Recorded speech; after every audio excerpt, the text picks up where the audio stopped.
Hello and welcome to this Meets the Expert Shots webinar. Today's session will focus on near miss and wrong blood in tube. The webinar will include a 25 to 30-minute presentation, followed by a Q&A session and a short feedback poll at the end.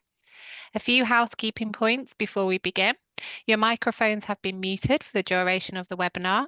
The session is being recorded and the recording will be available on the SHOT website in the coming days via the educational resource page for those unable to attend live. There's no chat facility during the webinar. However, if you do have any questions, please submit them via the Q&A box and we will do our best to address them during the Q&A session. Live captioning has been enabled via Zoom. If you prefer not to see the captions, you can hide them using the tool option, Hide Captioning. Our panelists for today's session are Dr. Paula Bolton-Maggs, consultant haematologist and former SHOT medical director, near miss wrong blood in tube, avoidable delay and under and over transfusion, and prothrombin complex concentrate expert on the SHOT working expert group. Miss April Molloy, who is SN-BTS transfusion hemovigilance specialist, near miss and wrong blood in tube expert on the SHOT working expert group. Miss Vera Rosa, SHOT incident specialist, analysing near miss blood in tube, anti-D, immune anti-D, and avoidable delayed or under and over transfused. And our additional panelists for the Q&A session today are Dr. Anne Kelly, consultant in paediatric hemostasis and thrombosis at Great Ormond Street Hospital, and Chris Robbie, medicines and healthcare products regulatory agency hemovigilance specialist and a member of the SHOT steering group team. Here is a quick overview of today's session, and I will now hand over to Paula to start the presentation. Thank you. Thank you. Thank you very much. It's good to be here. So these are the three areas, or two areas we're going to address and then have questions and answers. Next, please. So just to remind you that all the cases that we describe are anonymized and they're all based on the information that you send to us, and they're representative data supplied and they're all used for educational purposes. So what's the definition of a near miss incident? It's an error or deviation from standard practice that's discovered before the start of the transfusion, but could have led to a wrong transfusion or a reaction in the recipient if the transfusion had gone forward and taken place. So it's a striking feature of data for every year is that near miss is the biggest group of incidents that get reported. And you can see here that there were 1420 in 2023. And there's a comparison with the other groups of SHOT reports. Of the 1420, 986 were near miss wrong blood in tube incidents, and it's those that we're going to look at in more detail. So if we look year on year, the number of near miss wrong blood in tubes has been increasing little by little, and that's a bit worrying, really. In 2023, near miss wrong blood in tube represented 69.4% of all the near misses. So one of the things that we look at is, if that near miss wasn't picked up, could an ABO incompatible transfusion have resulted? And yes, it could. The blood group of the patient and of the blood component that could have been transfused was reported in 536 reports. And of those, 256 could have resulted in an ABO incompatible transfusions. That's almost half. Very worrying. And if we look over several years at the risk, you can see that we had, for example, between 2016 and 23, 31 actual ABO incompatible transfusions, but more than 2,300 ABO incompatible near miss events. So it's really important that we pick these up before they result in a wrong transfusion. And if we look to see what the mistakes are, every year it's the same problem. First of all, the patient is not identified properly at the time of the blood sample being taken. And secondly, the sample is not labelled next to the patient. And quite often these two can coincide. So that's 80% of the errors are those two causes. And now I'll hand over to April to continue the presentation. Thank you. Thanks, Paula. So this is our sample circle, and this is a really good representation of the area that we should be taking our blood transfusion samples in. So In a nutshell, what we ask is that we positively identify our patient. We check that against a name band. We take the sample and we label it up beside the patient's bedside. If all this comes together, we should be able to reduce our risk of wrong blood in tube. Any samples that are taken unlabelled out of the sample circle should be discarded. Next slide, please. So, what is not good patient identification? What do we mean by that? People can do it badly, unfortunately, and here are some of the common pitfalls that we may see, and it's that suggestion, it's making an assumption, it's when we go to the patient, it's not saying, can you tell me what your name is? It's saying, Mr. Jones, yes, or are you Mr. Jones? And we know that sometimes we can put words in patients' mouths, and patients sometimes do have a tendency to agree with us, and if we say Mr. Jones, they'll go, yes, yes, that's me. One of the things we shouldn't do is rely on our memory. And we've got that much going on in our heads in a busy area that sometimes we can get beds mixed up, or we might go, you're Mrs. Smith and you're the one lady with the pink pajamas. It might not quite be Mrs. Smith. So it's about not relying on your memory of who the patient is or where the patient is. And it's about not relying on somebody else to say, oh, that's bed 5. It's about actually going up to the patient and asking them their names. And also, it's not relying on the paperwork that may be lying there. It's not about saying, well, that's bed 2, so that's the patient I'm looking for, it's the patient in bed 2. And also not picking up the notes that might be lying beside that patient's bedside, because it might actually be from another patient and not the patient that we're looking for. Next slide, please. So, positive patient identification, how to do it. The clues in the name, it's positive patient identification, and the patient is really key to all of this. And we're going to ask them 2 vital questions. Hi, can you tell me what your name is, please? And it's about checking that spelling as well. If there's maybe any unusual spellings in Scotland, we can have MAC and it can be MC, or it can be MAC. So it's just double checking those spellings. And can you tell me your date of birth? And then checking that against the patient's name band.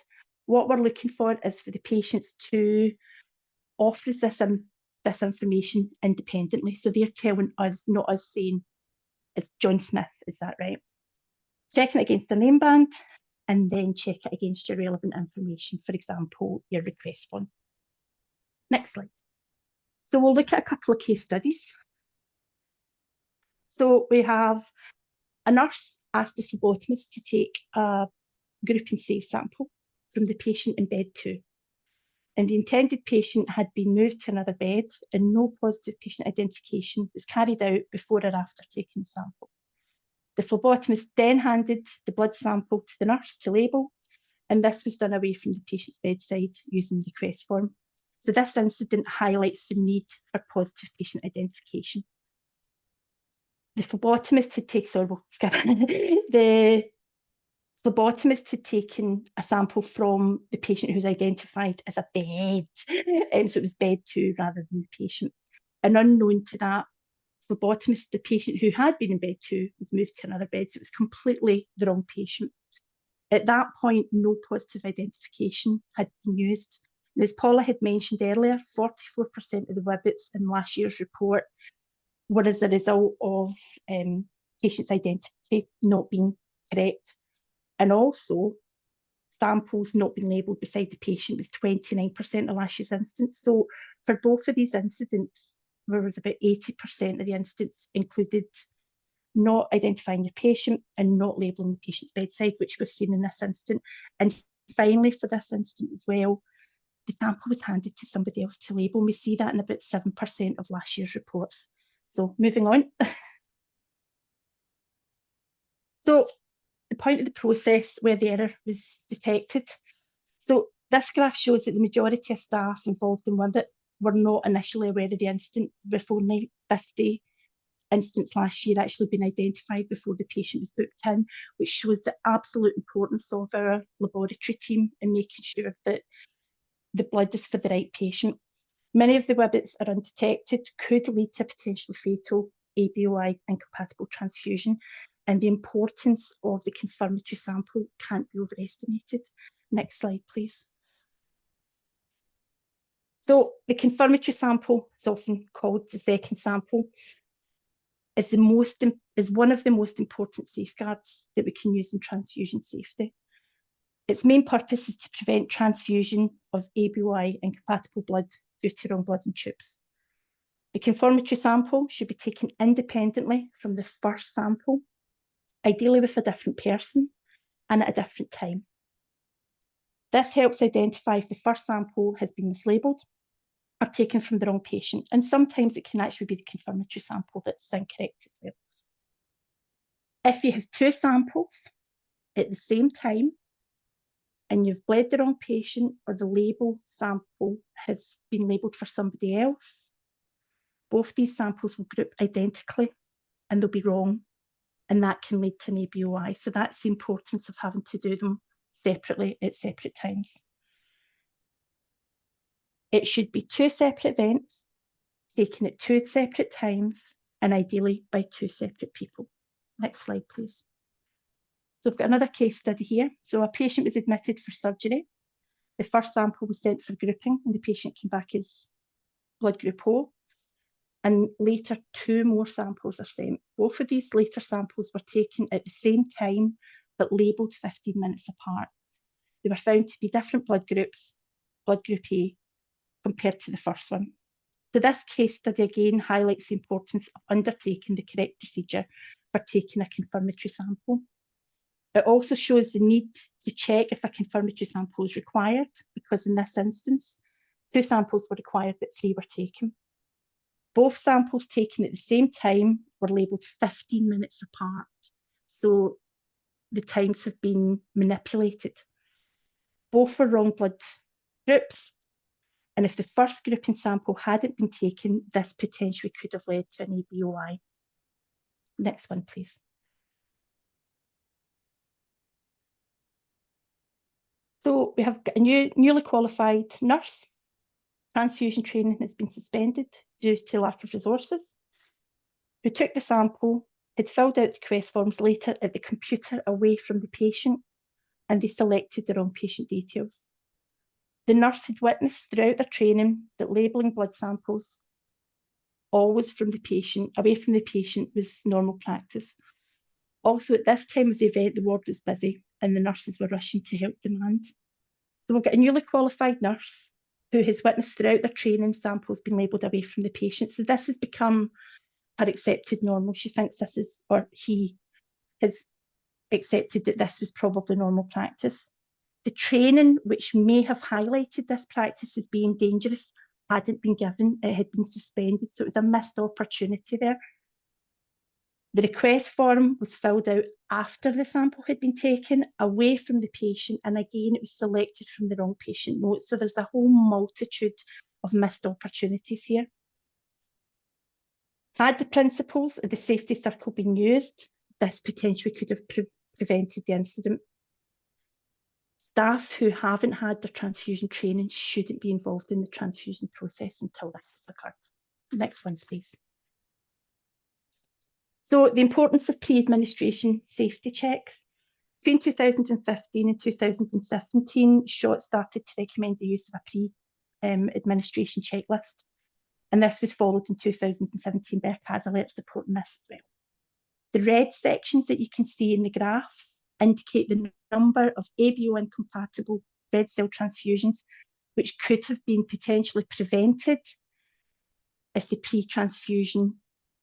pre-administration safety check had been undertaken correctly. So these are preventable. 2023 data from last year showed that there was a further 7 red cell ABO incompatible transfusions, all of which could have been prevented should the full pre-administration checklist have been undertaken. Next slide, please. So some areas can pose a challenge when positive identification for patients has been undertaken, and caution should be used. For example, patients may not be wearing a name band, and this can be in clinics. It can be that they can't wear a name band, where the patients may be suffering burns or there may be dermatology issues, or it may be that there's actual issues with being difficult to access, and this can be for major traumas. It could maybe be in theatre, or it could be in a cath lab where a patient has started to bleed and they're under drapes. So it's just having that extra caution in these scenarios to ensure that positive patient identification is carried out. Next slide. So we must take extra care when identifying groups where communication may be limited or that there may be an issue, such as those that are sedated, they've got cognitive impairment, they may be non-English speaking patients, or they may have other barriers in communication. For example, they might use solely sign language. In these instances, the risk of misidentification can increase. So it's vital that we never make assumptions and that we follow the correct procedure. And I'll now pass you on to Paula. Thank you.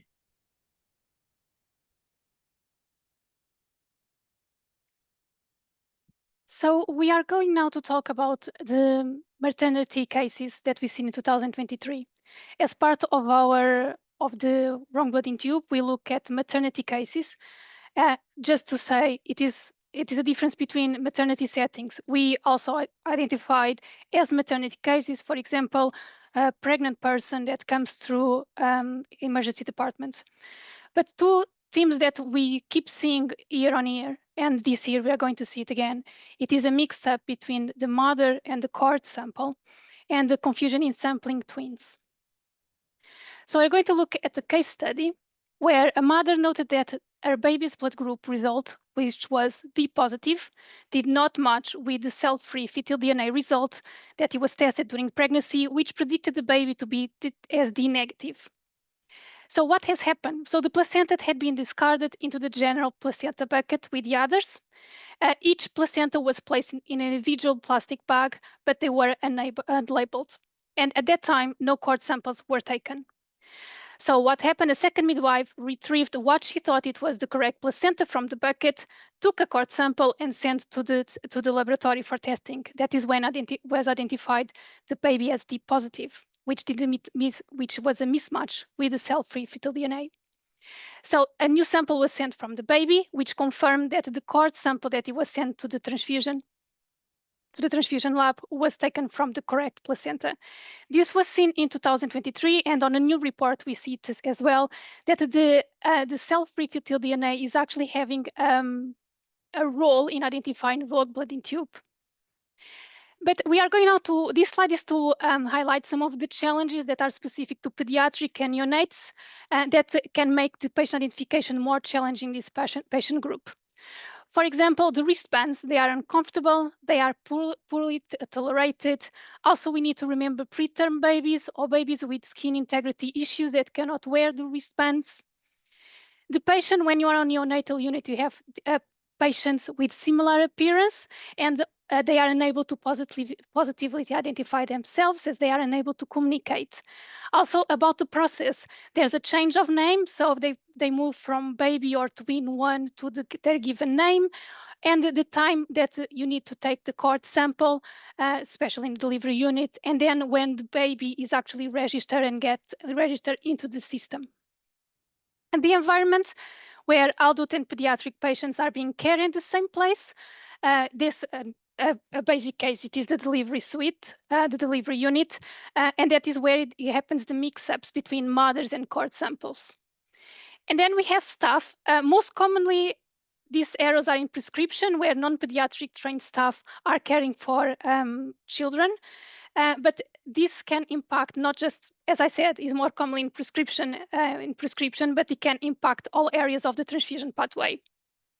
And then the diagnosis, and this is not just for pediatric neonates, it's also for chronically transfused adult patients, where there is this familiarity with the patients, which can reduce the checkings. We think, oh, we know this patient, so sometimes we are not as robust as we should be. And also there's a little bit of a cognitive bias, because these patients require more complex specific requirements.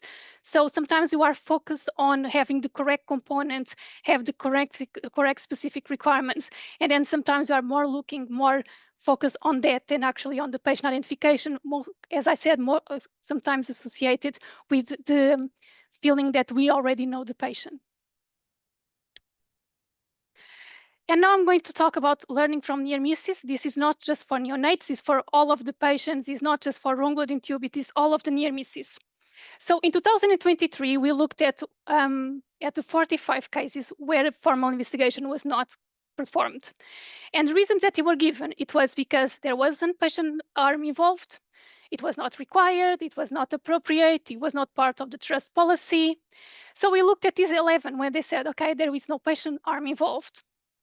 But then from these 11 samples, 7 could have resulted on an ABOI incompatible red cell transfusion if they have not been identified before transfusion. So yes, there was no patient harm involved in the aspect that, yes, there was no transfusion, it was identified before transfusion, but there was a risk. And it's important to identify why this error happened, because the error has happened, it was likely identified before transfusion, but it was there and the contributory factors were there. So it's important to investigate because they are considered what we call free lessons, because yes, there was no patient harm, but yes, it can have a very serious impact in the future when it happens again to another patient. So just to reiterate, near misses may occur many times before actually harmful events. So it means that we have these opportunities to learn from the errors and to prevent the harm to happen. You saw on the previous slide, one of the reasons to not perform investigation, it was because it was not part of the policy, but we need organization to promote and understand the importance of learning from near misses. Because as I mentioned, there are available learning opportunities. Yes, they were picked up before the transfusion because we have processes that can pick it up, as we saw on Paula's slide, that most of the cases were picked up at the laboratory stage, but also by vigilant staff. And this needs to be thoroughly investigated, so we build resilient systems and we prevent really harm from occur. And just to reiterate, safety is everyone's responsibility. We need to make sure that our processes, they promote or increase the best safety, transfusion safety. And for that reason, we need to learn from near misses, because learning from near misses is going to improve and prevent errors from occurring in the future. So I'm going to finish with some resources. As you might have seen in the end of January, SHOT has a new website. If you had opportunity to use it, I hope you find it user-friendly and easy to navigate. So in there we have this near-miss cumulative data, where we have all of the data from almost 30 years of reporting. And you have all of the resources related to near misses. For example, this wrong blood in tube investigation template and the ShotBite, where it is like, a ShotBite is, for those who don't know, it is a very small document, 2-page document with a snapshot of the importance of learning from near misses. We also have the SHOT participation benchmarking page, where you can compare your organization with similar ones and see how you are doing. We had webinars, and these webinars happened in 2023, but they are still very relevant in 2025. We had 2 of them. One, it was focused in patient identification in adults, other in children and neonates. And I really, I think you should watch these. They are very, very useful. And you must have seen that the pre-transfusion blood sampling process video has been updated. It's a new one. It was, I believe it was in 2025. This was a collaborative work with SHOT, and you can find it either on the SHOT website or on the Patient's Blood Management YouTube channel. And just to say, we have the annual SHOT Symposium in 2025. It is actually fast approaching. I cannot believe it is just in 1 month. It's going to take place at the Hilton Birmingham Metropole Hotel. The registrations are open. You can still register to come. The program is finalized. You can see it on the SHOT website. If you scan the QR code, it directs it there. And it's going to be a very interesting day. So you will be very welcome to come and attend. Thank you for listening. So now we are going to move to the Q&A. As has been mentioned in the beginning, the SHOT facility is not available, but all of the questions can be put on the Q&A. Please put your question. This is your time to make all of the questions related to patient identification. And you are going to be joined also by Anne Kelly and Chris Robbie. Thank you. Thank you, Vera, and thank you to everybody for presenting there. Yeah, we've got some really interesting questions in the Q&A session. So I will ask the first one, and it's probably got, it's a simple question, but a multifaceted answer, I think. Why do you think there are so many wrong blood and tube events? I don't know who wants to go first. Oh, Shruthi's got a hand up. Thank you, Shruthi. No, I just wanted to come in there, and I think apologies if you're getting some noise from the background. I think in the way to go forward, as Vera mentioned, 1/3 of our reports are near misses.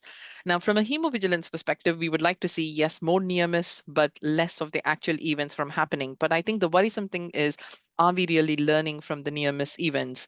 And it is very simple to say people may have workarounds and there are deviations, but actually the questions that we should be asking is, why are those workarounds happening? Why are actually the basic things, people are finding it difficult to? And I think it comes back to the basic things about not having adequate resources, so not having adequate staffing, lots of distractions in the workplace. You may not have IT that is actually working or other resources that are not working. So I think our request is actually that it is not that the near misses are high, but are we learning the lessons that we need to learn? And are we looking at these incidents from a human factors perspective? Especially, if we are accepting as the norm that there is more of the corridor care, more challenges that are actually coming through post-pandemic. And I think it's really looking at, we don't need to investigate every near miss, but actually understanding from a system perspective, looking at the processes so that when you put in place, you're not seeing the same themes occurring again and again, but at least the near misses means that either through vigilant staff or through other vigilant practices, whether through IT or not using IT, you're able to actually pick these up. So I think bottom line is, it is not a simple, straightforward answer. Understanding the reasons why these near misses occur in your local setting is really, really key. Thank you, Shruthi. I can see a couple of hands up. We've got Vera and Anne. Vera, you? Thank you. So it is a lot of them, and most of them are picked up by the lab. As Shruthi said, it is not easy answer why they are keep coming. So last year we looked at why it was not done for investigation. That's why we wanted to bring it up in here, because obviously they could have actually had an impact, and we have seen so many every year, and they are increasing. But also just to give you an idea of what SHOT is doing, because they keep getting higher. So I'm going to give already like a inside information. So for the 2024 annual SHOT report, me, Paul, and April have looked at the human factors, and you are going to have a supplementary data because yes, they are high. We keep saying they are high. So this year we are looking at the human factors, what it is impacting. And as Shruthi said, it is very complex. It's just not one factor. It's not just staff. It is staff. It's the IT that is not working as it should be. It is the increase of corridor care that unfortunately is becoming more of a norm. Then when it is not a norm, it shouldn't be acceptable as a norm. It should not happen at all. So there's a lot of factors that are involved on the WBITs, and that's why they happen. Sometimes they happen because there's so much work and someone just trying to help, just saying, oh, give me the sample and I label, just with a good intention of helping. And then unfortunately they label with the wrong patient details. So it is not it's not an easy thing to fix, but I think if you report them, and even if you are if there is increased in awareness how important it is to report them and to investigate them, I think that is already a step forward. Absolutely. Thank you, Vera. And do you want to mention from a paediatrics perspective? Yeah, so I think I absolutely agree with Vera. I think it is multifactorial, and clearly within paediatrics we've got some specific vulnerabilities which Vera highlighted. I think a lot of the ways, I think the pressures of work and etc. are part of the story, but not the whole thing. And I think one of the ways to approach this is actually, we as transfusion specialists have the indication of the wrong blood in the tube. We see the effect and we pick these up and we have the reporting system. But actually at a trust level, we need to recognise that these incidents are a kind of warning sign for patient identification incidents in other areas. So medicines, care of, medicines for children and adults, blood blood results that are assigned to the wrong patient and acting on the wrong results, and all of these other things as well. So I think just as the causes are multifactorial, we also need to certainly at our trust level address this with colleagues in other areas within the trust, such as in pharmacy and in the main laboratories, because we all need to sing from the same sheet in terms of patient identification to try and reduce this in all areas. Thank you for that. Our next question is asking about gaps in education and learning. And the question is, are there gaps in education related to patient identification and sample taking and labeling? And if so, where these gaps are? Any takers for the question? I can start. I think there are gaps, and you should start when you are doing your degree. You should understand when you finish and you come to work, you already should understand the importance of positive patient identification. What is the consequences of not doing the process correctly? And I think the gap starts straight from the beginning, and then because there's a gap that it is spread out throughout the healthcare force.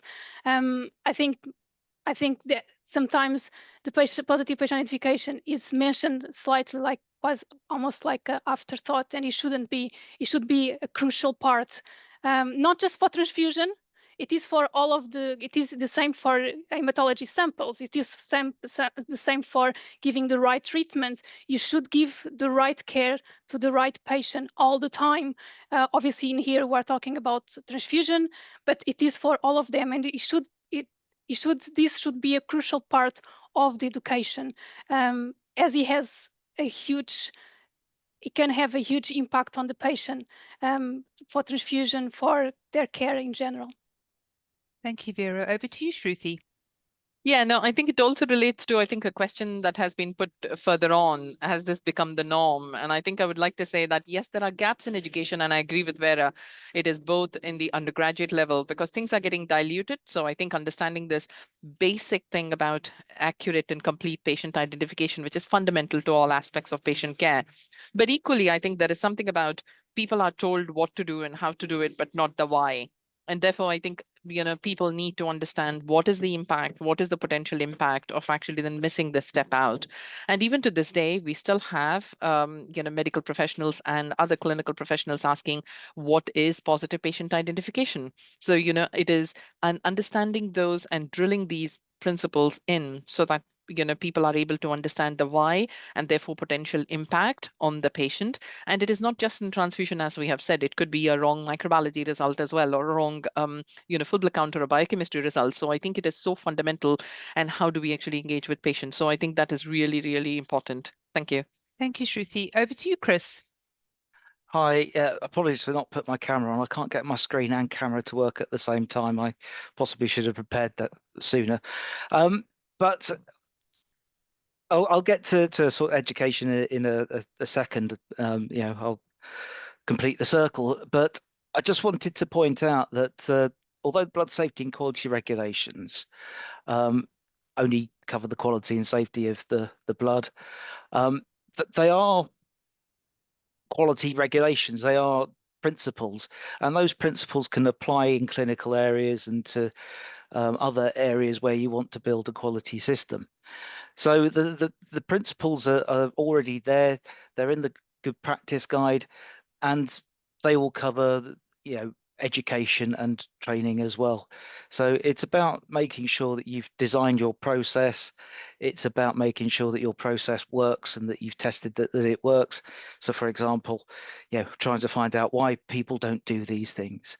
Why are you not labeling your samples at the bedside? Well, maybe it's because the equipment doesn't work at the bedside because the Wi-Fi is poor. Does it work the same on the 4th floor as it does on the ground floor? So it's all those sorts of things, and those principles are built into the regulations that exist. So I urge people to borrow from the laboratories and borrow their the principles of quality management, because it's there in the good practice guide. Thank you, Chris. Vicky? Thank you. I know I'm not officially on the panel, but I just had something to say on this one.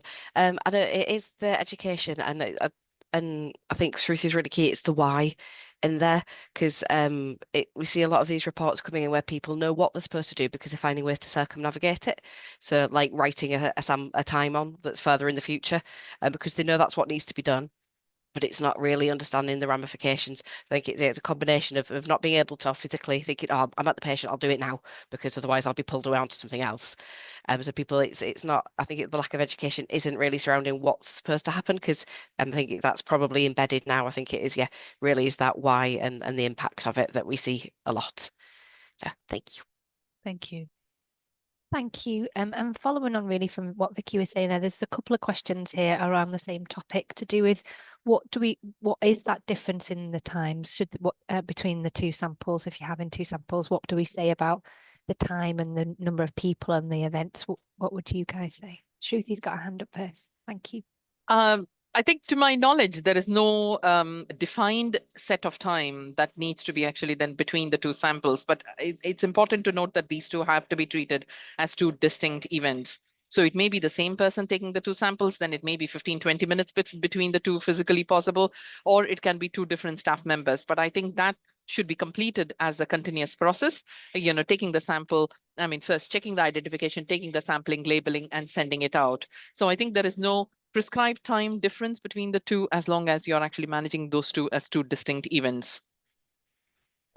Thank you. That's brilliant. Everyone's nodding. Is any other comments on that one? And we'll move to the next question. Nope. Super. Thank you.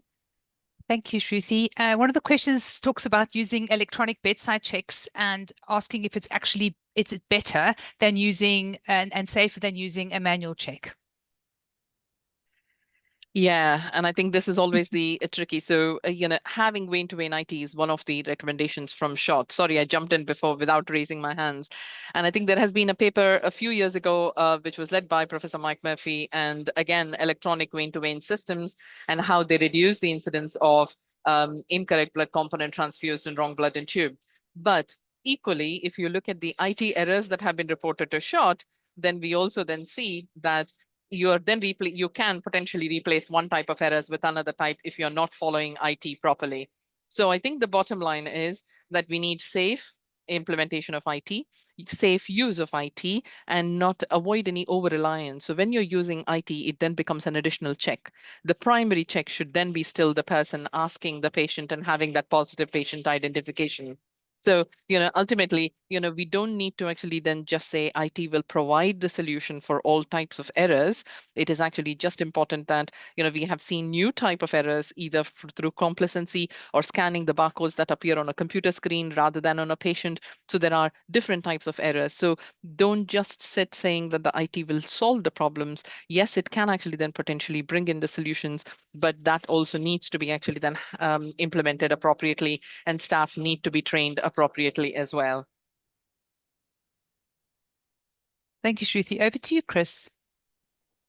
I think, yes, Shruthi makes a good point. The electronic solution isn't necessarily the solution. I go back to designing your process. If your process is manual or whether it involves electronic equipment to help you, you need to design your process. You need to consider the use of the equipment within that process. So it's the process that's important, and not necessarily whether it's manual or electronic. But if you do use electronic solutions, then you have to build your process first around the use of the equipment rather than using the equipment to build your process. Thank you. I'm just going to jump in. It is we saw a lot of wrong blood in tube where, yes, the electronic system was there, but it was either there was, and maybe it is a tick box. Okay, we have an IT system, so we are safer, but then it is not configured correctly, is not working in one area as it was expected. There was no Wi-Fi, there was no space to use it, there was no hand devices that are available to everyone.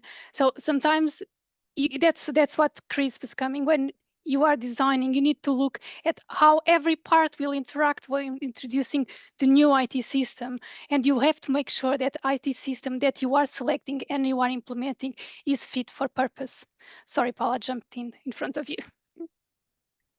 So I was going to say, yes, there are problems with IT. And I remember several years ago, Derek Norfolk said if we all had IT, there would be no errors. Of course, that's not correct.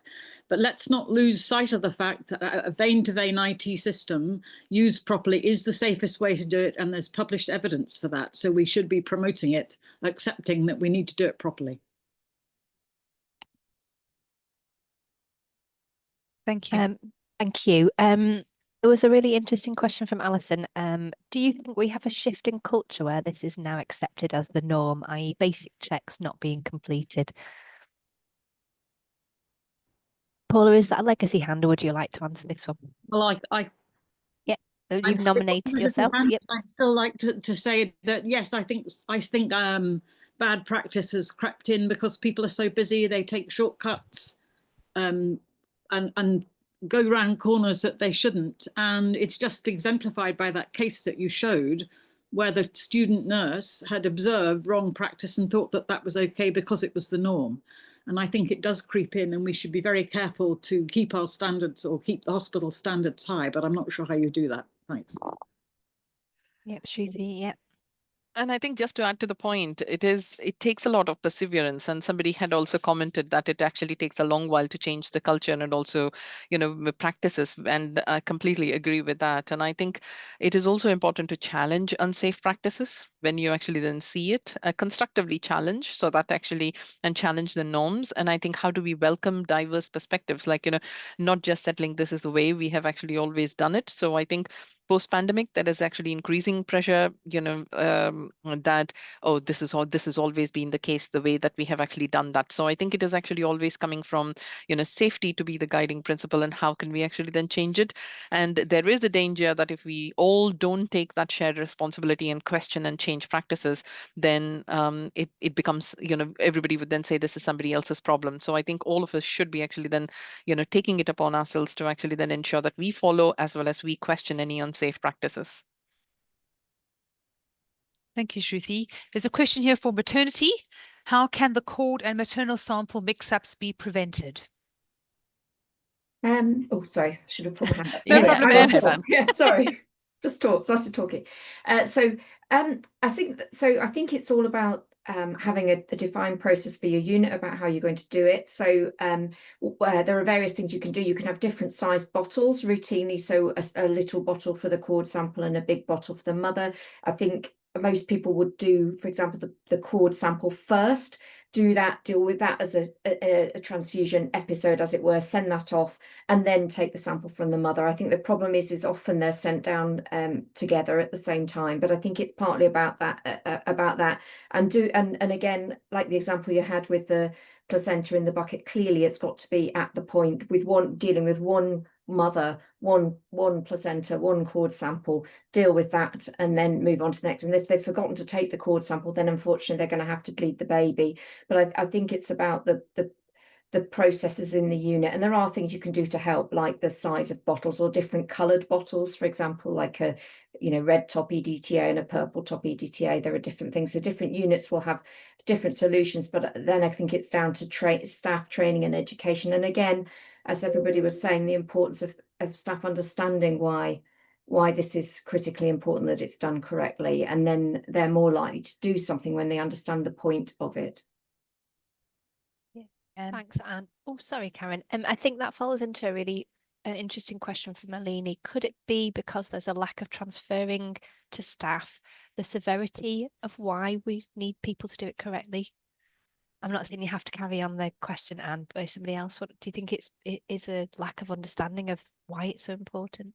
I think it could well be, and I think also I think sometimes it may be that the staff that are taking the samples are not the ones that might deal with the complications of the problem. So that might be one issue.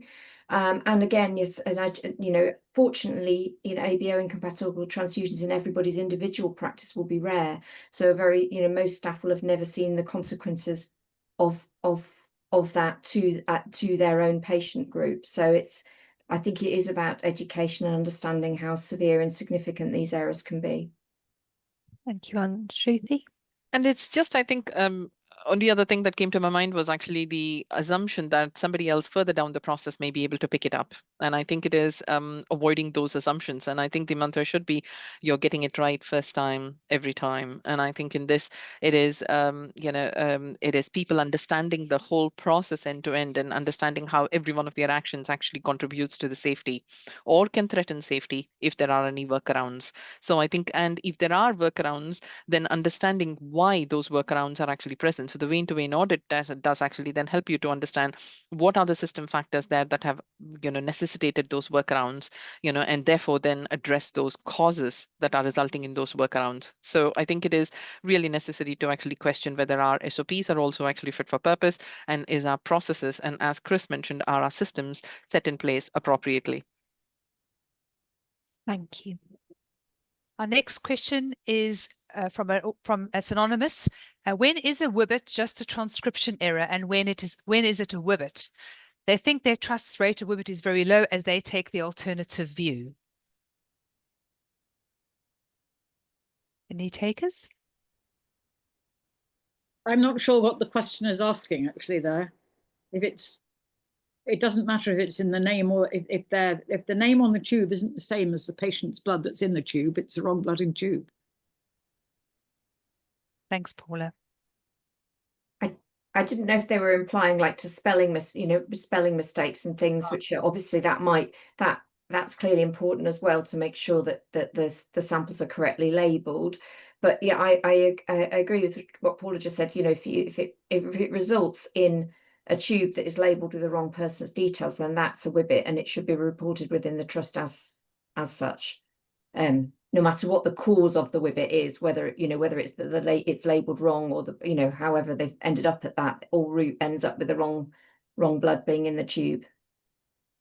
Thanks, Anne. Vera, over to you.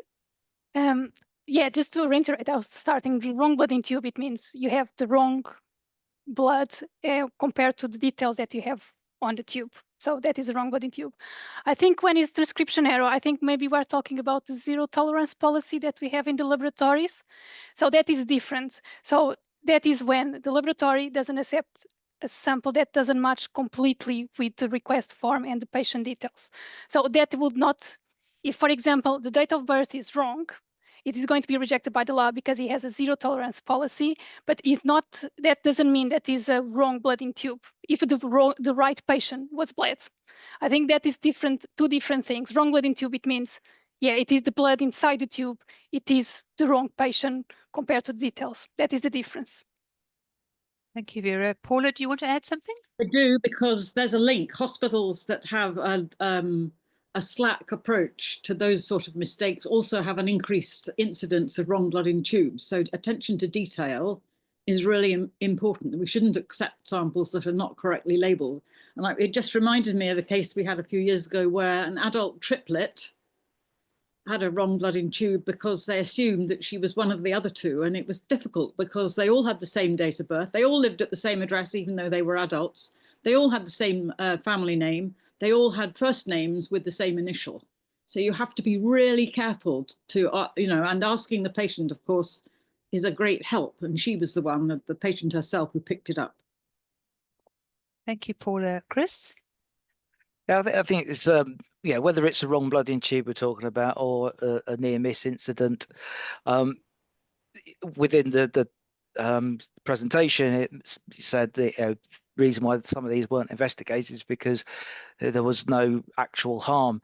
Again, linking back to the good practice guide, we talk about potential harm. All of these things, whether there is actual harm or potential harm, are errors. And unless we understand why they've happened, we can't put them right.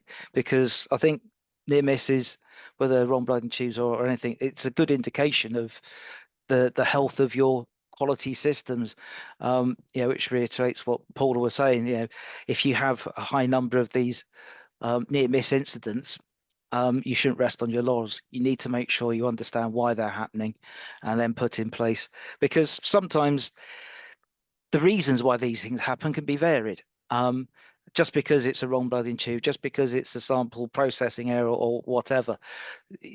Sometimes I think we get a little bit bogged down about what we call these errors, the fact is it's an error, and the fact is it could have multiple causes which need to be investigated and looked at. Thank you, Chris, and everybody. Following on from that, talking about preventative actions, that somebody's asked a question: how do you think we can involve patients in the process of that patient identification, and what do we do if the patients maybe don't want to be part of that? I don't know if anybody would like to go first. Oh, Shruthi, thank you. Yeah, no, thank you, Nikki. And I think providing opportunities for patients to engage with the processes, related to their care is really important. And that was one of our key recommendations from 2021. And if people can visit the patient page on the SHOT website, there is also an aid member and actually some suggestions as to how we can engage patients in the different parts of the pathway. Now, of course, there can't be a positive patient identification without patients getting engaged in that. Now, and so, all along, in different steps of the transfusion pathway, whether it is at administration and, whether even if after the event as well, there are instances how patients can be encouraged. Now, equally important to note is, while we need to, provide those opportunities and encourage participation from patients and families, it does not diminish the responsibility of us as clinical staff looking after the patients. And equally, some of the patients may be more keen than the others as well. So I think it is really vital to ensure that those opportunities are there, but it does not diminish our responsibility. Thank you. Thank you, Shruthi. Our next question comes from somebody in the laboratory. Alex, who's asking, for PID errors in the laboratory, are there any SHOT materials available to address this, investigation tools and possible solutions to tackle it? This is something that again and again we struggle with across the country in laboratories that don't have vein-to-vein electronic systems.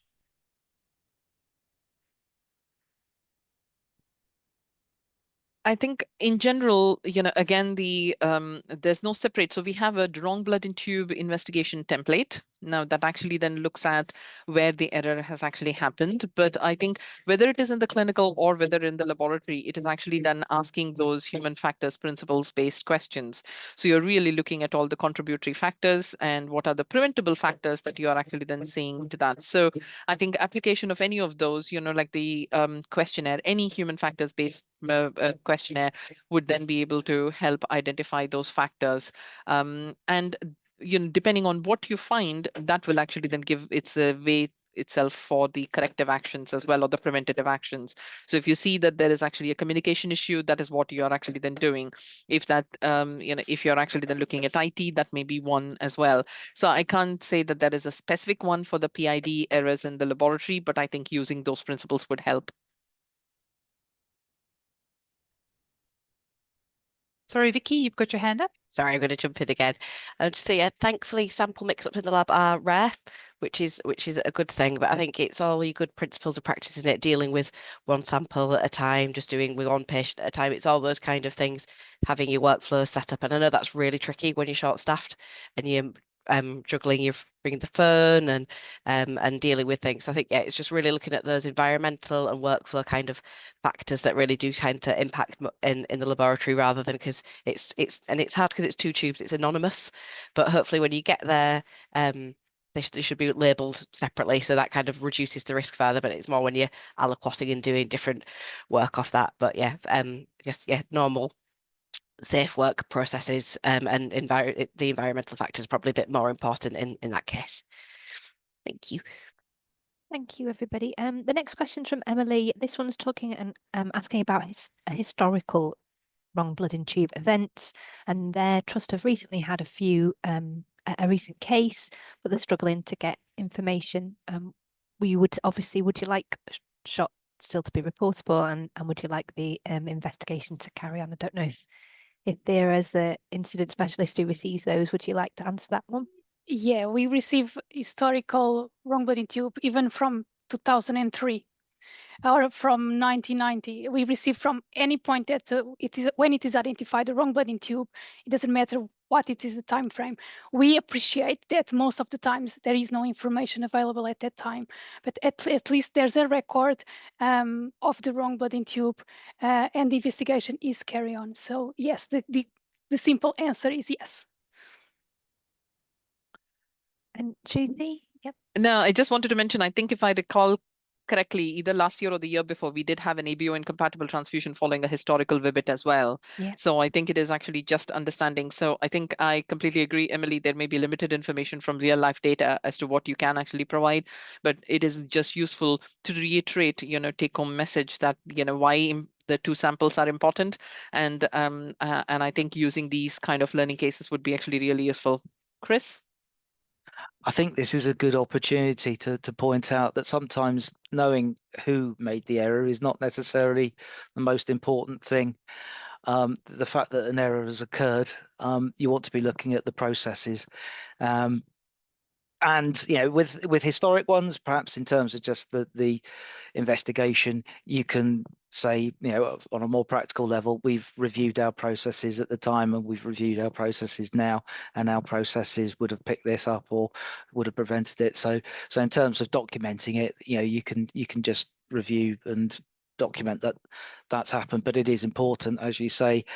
Again, it's not my area of concern, but it is important for any incident that you document it, that it's occurred, so you've got a record of it. Thank you, Chris. There are 4 minutes left. Would we like one more question? Oh. No, there's lots of nods. Karen, I don't know if you've already selected one or do you want me to pick? No, you can pick one, Nikki. That'll be great. Thank you. There's a couple of questions about neonatal and newborn samples and multiple births. So possibly one for Anne. Sorry, Anne. Talking about wristbands or bracelets, safety bracelets, how dealing with multiple births, so there's multiple babies or there's a very similar name. I don't know if you've got any specific comments on those. So I guess my comments would be, so again, the babies should have wristbands, and often you'll find that units will have the wristbands ready for the babies, at the point just when they're going to be born, ready to put on one for one twin and one for the other one. I think it's all again about dealing with each child as a transfusion episode. So taking the sample, labeling the sample, dealing with that baby, and then moving on to the next. So it's again about processes within maternity units and making sure that they do that appropriately. And again, a lot of these, the WBITs in the neonates are picked up because of the confirmatory samples, so it's picked up by the laboratory. So I think it just shows the real importance of those. So one of those two samples from the baby can be a cord blood sample, but in order for the child to have blood, there generally has to be a second sample from the child, and so they'll be picked up in that way. So yeah, I mean, I think the key thing really is following processes and doing the same thing each time and treating each baby when we're talking about multiple births as a separate transfusion episode and completing that before you move on to babies number 2 or 3 or so on. Thank you. And Shruthi? I just wanted to say very quickly, the webinar that we did, one of the webinars that Vera showed was focused on pediatrics and neonates. So, although we just covered it, partially here, I think I would encourage attendees to actually then also view the recording of that webinar, accurate and complete patient identification, because one, we focused on adults and the other one, we focused on the pediatrics and neonates. And there were a lot more case examples and both from the clinical and laboratory areas. So please do have a look at that. Thank you. Wonderful, lovely. I think that's about the time up for questions today. So I'd just like to thank everybody who gave the presentations there. It was really fascinating discussion as well of all the questions, and thank you to everybody for attending. There'll be a poll have just appeared on your screen now of some short survey questions. Just helps us when we're building the webinars in the future. So there's some just kind of logistics kind of questions and some that are really useful about how you're sharing learning and what are you doing at your end about reporting and learning from near misses. So they're really useful. If any of the options you put other, please do email us on the SHOT inbox, which is shot@nhsbt.nhs.uk, and we'd really appreciate the feedback from those. This has been a bit of a series of webinars, so just to let you know, we're having a bit of a pause now. The new SHOT report is out in July, so we'll have new data coming in next year, and that's also obviously being launched at the SHOT Symposium, and Vera mentioned that you can still register for that, so we'd really appreciate seeing you all there. So our next webinar will be in September. That'll be on immune anti-D. So we hope to see you all there. And if you've got any other feedback from the session, we'd gladly receive that on the SHOT inbox as well. And just to repeat as well that the recording from this webinar will be available on the SHOT website in the next few weeks. So just about rounding up now, the webinar will stay open for 1 more minute, but thank you for everybody who's attended. Thank you for everybody who's filled in the poll, and we hope to see you all in our next session, either in July at the symposium or September for the next event. Thank you.